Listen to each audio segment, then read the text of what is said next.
भांग मारो 5 गो हमार परम आदरणीय शिष्य लो आइल बा। हम एक फूल माला से स्वागत राम जी गुप्ता, ये बक्सर जिला ग्राम मलिकौना। ये हमार चेला ऐसा है जो गीत भी लिखेला है। हाँ गायन खूब सुंदर। हाँ अभी दोनों तत्काल जवाब धर लिख व्यास कवि दोनों है। गोला इनके सगोल बड़ के ना। अच्छा ठीक। ये हमारा राम प्रताप बबुआ मैरी टाण तोरा गाँव में तपेश्वर चौहान के जमाना रहे घर गाँव घर में। हो महाराज। तीसरा हमारे परम शिष्य सोनू राय आयल बड़े सोनू राय जी हीरा बस्ती अखनू लाल जी रे महाराज। अभी हमार कमलेश देहाती जी के परम शिष्य बानी बेंजो के मॉनिटर में विनीत जी विनीत जी आओ जी मॉनिटर के जरिए हम उठा हमार शिष्य धुरान जी उठाई थोड़ा सा रू उठाओ धुरान जी। बना रहा असही गुरु जी के यहाँ लागल दो गोला के चलिए नहीं। हाँ हम तो सबसे पहले अपना मदन गिरी जी के माला दिहल चाहत रहनी है।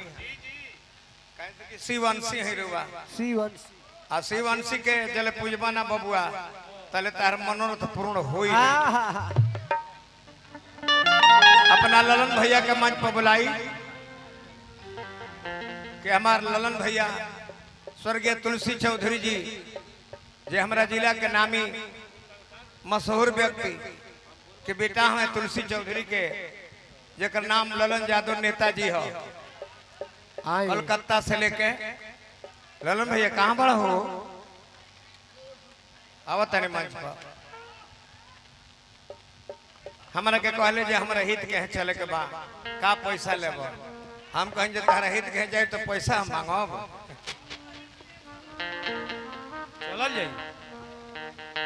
बिट्टू बाबा आई रुआ थोड़ा मंच पर। ये हमारा आरजेडी नेता है ग्राम गंगौली के अनिल यादव जी।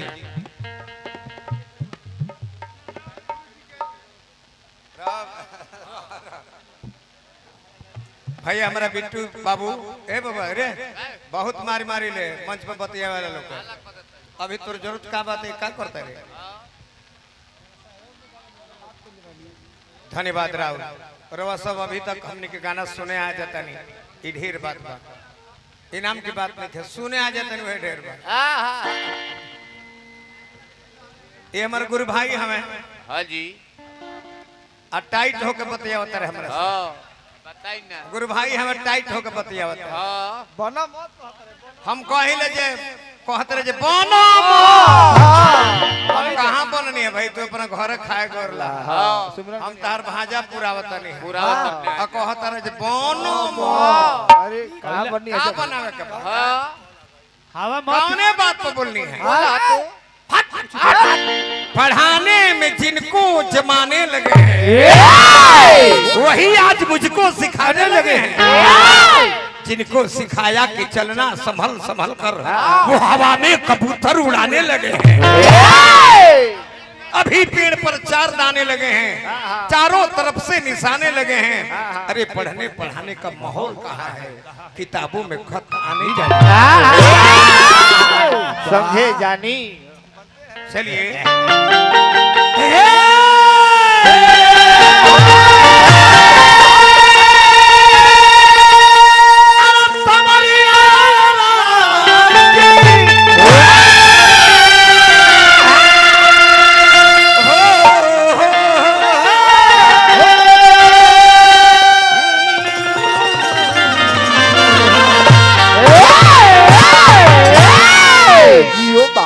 अभी हुनके ठुनके सीखे के बाद हुनके ठुनके सीखे के बाद अपना लड़कन पता लगाम लगवा। वो लड़का बहुत पूरे भाषा बोलता बहुत बोलने सौरे ना चाहे उनका गुरु भाई हवा कहले कि बेटियौरा की बहनेौरा कहले हमने के मऊ को हमें जा बताए हम कहने जे कहां करला मऊ तो कहते ना तारा बेटी औरा के ए पहले तोरिया जो बोले पूछ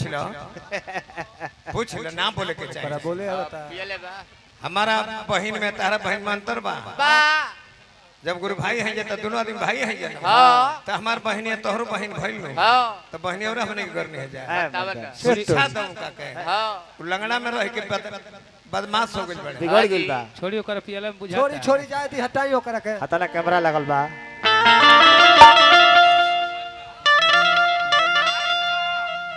आइल बात से शोभे जाई जब पुज जाई समैया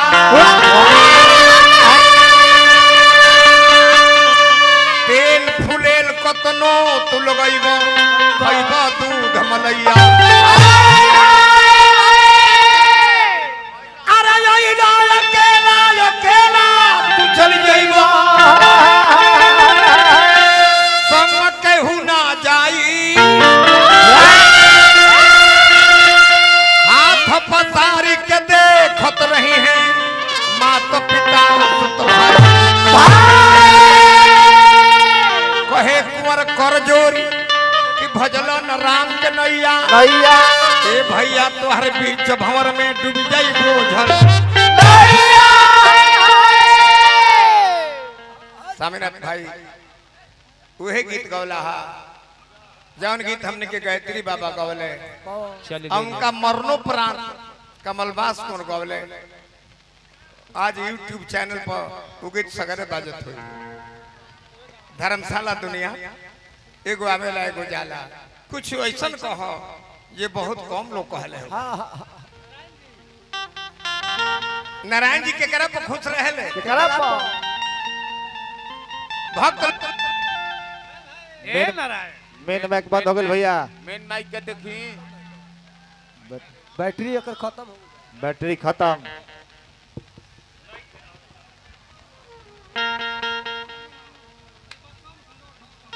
तनी बेंजू के बॉक्स में करी आई मॉनिटर में सुनाते नहीं बेंजू के तनी मॉनिटर में होती उठाई तबलो बढ़ाई तबला बा भइले रही तबला उठाई लाल बा धन्यवाद लाल बा हाँ, ठीक बा जतने साउंड मधुर होला उतने गीत संगीत मजेदार होला हां हां ज्यादा साउंड जाला से गीत संगीत में रस भाग जाला भाग जाला एकरा विशेष ध्यान रखने नारायण जी कहले जे हे भक्त मैं उसी पर प्रसन्न रहता हूँ किस पर जो हमारे गुण को गाता है हां हां हमारे चरित्र का वर्णन करता है हां लय में हाँ हाँ तो में के आवेला हमनिए गाय ले जा वहाँ के चरित्र और गुण के वर्णन कर ले जा लय में बबुआ शेष महेंद्र कहूं पर नहीं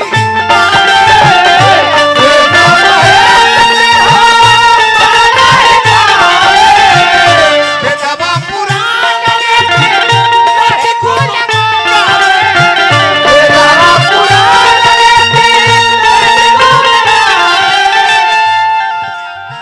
आरा महिमा लंबा जानी कोइनी हरी रही त कवना गुणवा पर हमनी कोइनी हरी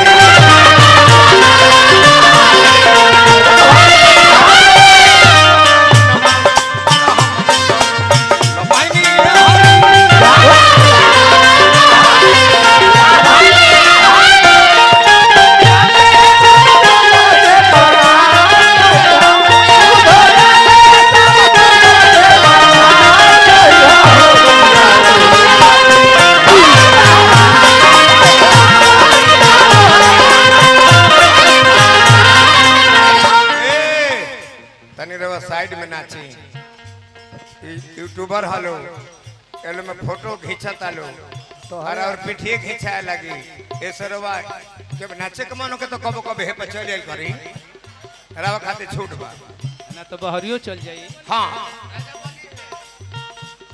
राजा बली दैत्य राज रहले हां उनका घमंड रहे जे हम पूरा पृथ्वी के छत्रराज करे वाला राजा है। राजा बानी भगवान विष्णु बामन रूप बनावले हाँ उनका दरबार में पहुंचले हाँ श्री मदन गिरी जी हाँ असेगानाथ की कृपा हमारा पर बरसावले हाँ बाबा पोलगी जय हो बाबा कि राजा बोली जगिया में जाके तीनों लोग का नाम दिहले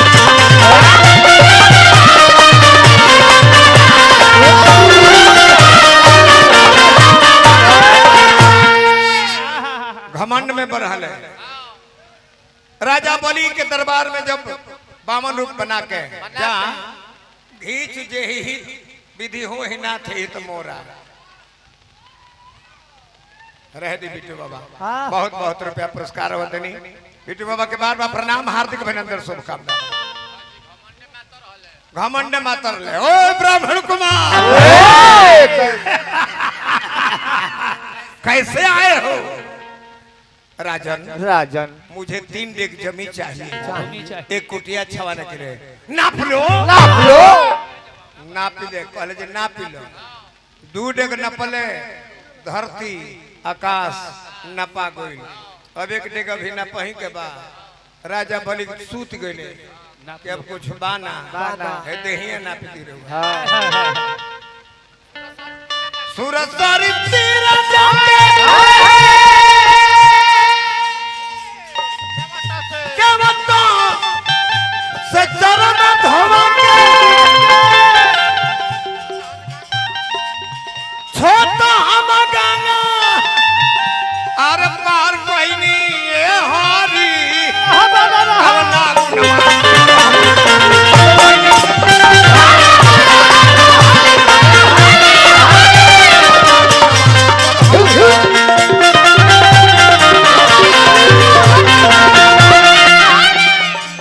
बाबा गौनिहार पता के ढोलक बैंजो सब के भैया सिट्टू यादव जी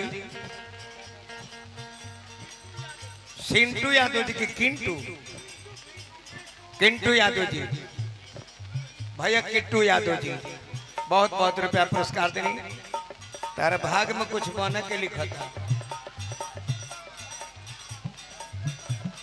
बनल बड़े वो कहबे कहने है नारायण जी के कृपा बनो रहो चहिते राम जी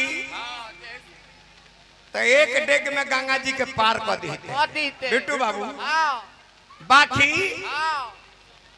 मर्यादा गंगा के खत्म हो जाए कहाँ है जे ही चरण ते निकली सुरसरी शंकर जटा समाय भाई जरा गोड़ के अंगूठा से गंगा के उत्पत्ति हो शंकर जी के जटा में समा गई आ केवट से निहोरा करते कि भाई पार उतार दे चाहते तो 1 डेग में बढ़ जाते हाँ हाँ बाकी मर्यादा पुरुषोत्तम राम कहले कहाँ है का है गंगा के महिमा के भी रखले हेलो आ केवट के भी मर्यादा रखले हाँ जी छोटा हम गंगा पार कोई नहीं ये हरी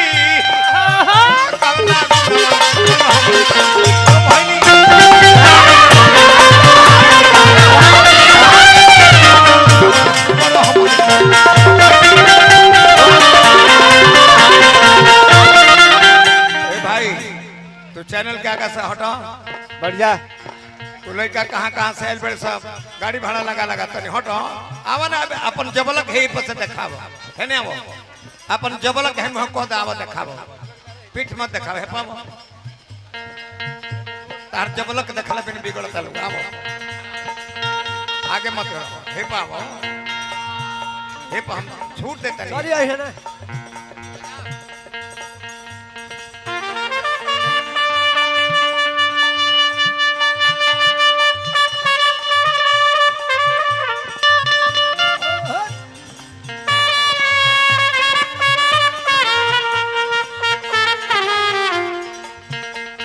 क्या बात है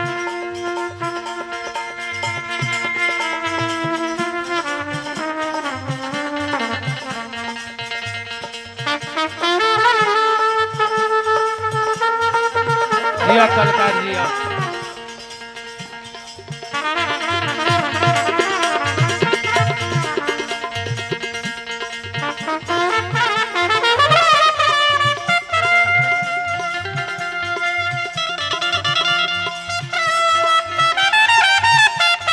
सोनू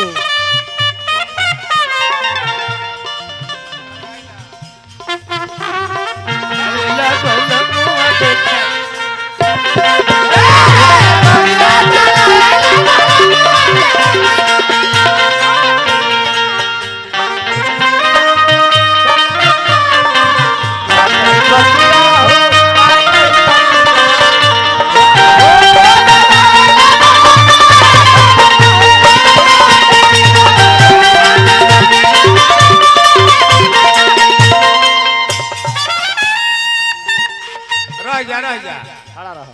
हमारा नेताजी भैया ललन यादव, भैया उदय यादव प्रधान जी जरा श्राद्ध क्रिया में बाबूजी के आयल बनी जा।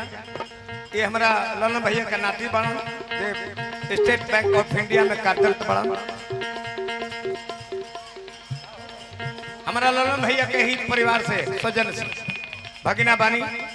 धन्यवाद बबुआ, पलाथी मार के रुपया ना लिया जाला। बना रहा ठेहुन पर रहो, ठेहुन पे हो जा। सारा माल बैंक का चल बबुआ चल।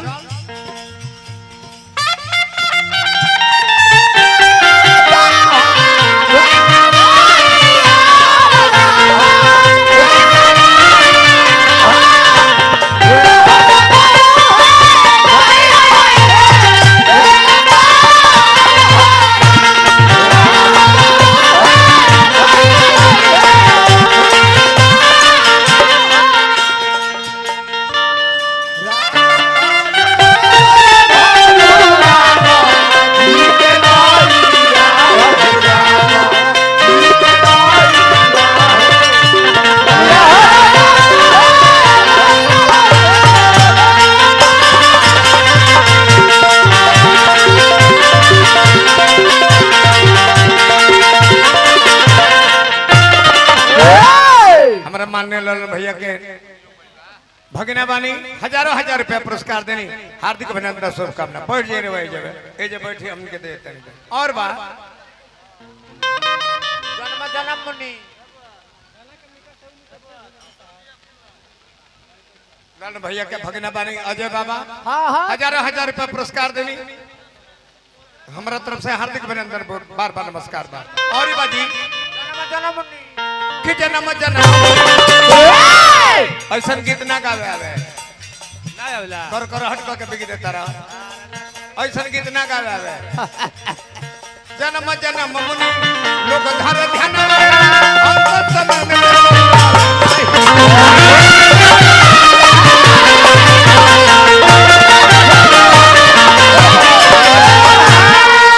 जन्म जन्म मुनि लो ध्यान धरेला, अंत में राउर नाम ना आवे।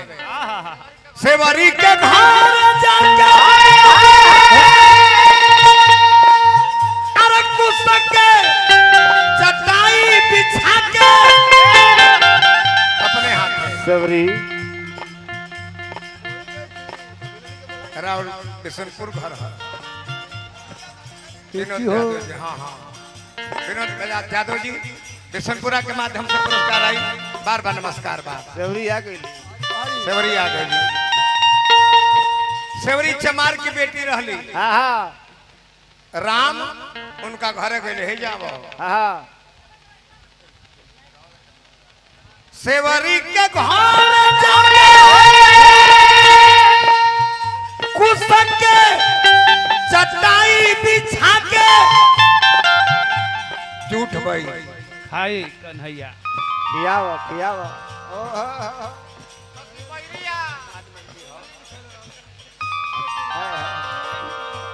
जुठार खियाव। आरा झूठा के बाईरे रोबरा खैनी ये हरी तकौना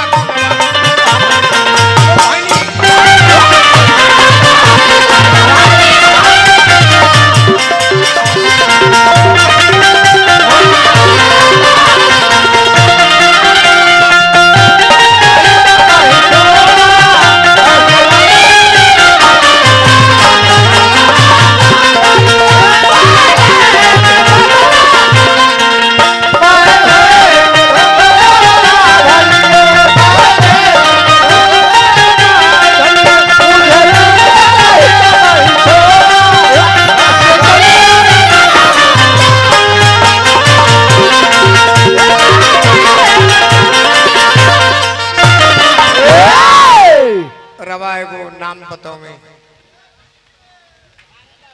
गिरधारी बाबा बहुत बहुत रुपया पुरस्कार देनी बार बार नमस्कार बा ये हमरा स्वर्गीय राम बालक यादव जी के भतीजा अभी 100 रुपया पुरस्कार देनी बार बार प्रणाम बा लास्ट में है देख कि 56 भोग ओइगा देवे के चाही हाँ बाकी कहे के लूरी होके के चाही हाँ तब ता अरे वो गइनी रे वो घरे भोज बा हाँ आ कह दी के फलाना ए फलाना हमारा घर 56 प्रकार के आइटम बनी बनी आके हुर ली हो हुर ली हो ए भाई केहू नहीं खाली हो भछ ली हो हुर ली हो एक ही हो हाँ बाकी जहाँ कहला के हुर ली हो तब बिगड़ पिंकी गई ए तू मार्केट में ना तहसील का बेच रहे राउर नाम का पड़ी प्रभु भाई प्रिंस ओझा व्यास जी मनीष ओझा जी मार्केट किन लियो धन्य है मनीष बाबा भगवान नारायण जी के बनौले रहे दुर्योधन के कहाई नहीं ना कि 56 भोग दुर्योधन के त्याग के भगवान लगौले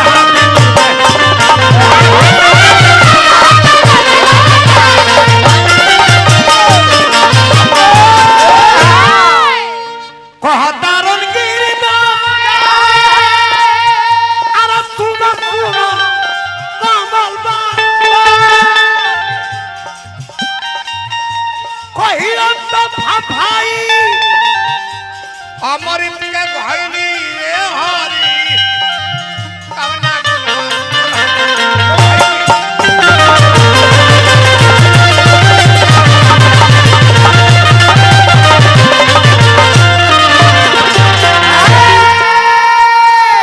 तसलत रहा तो सिलत रहत हो लोग राय ना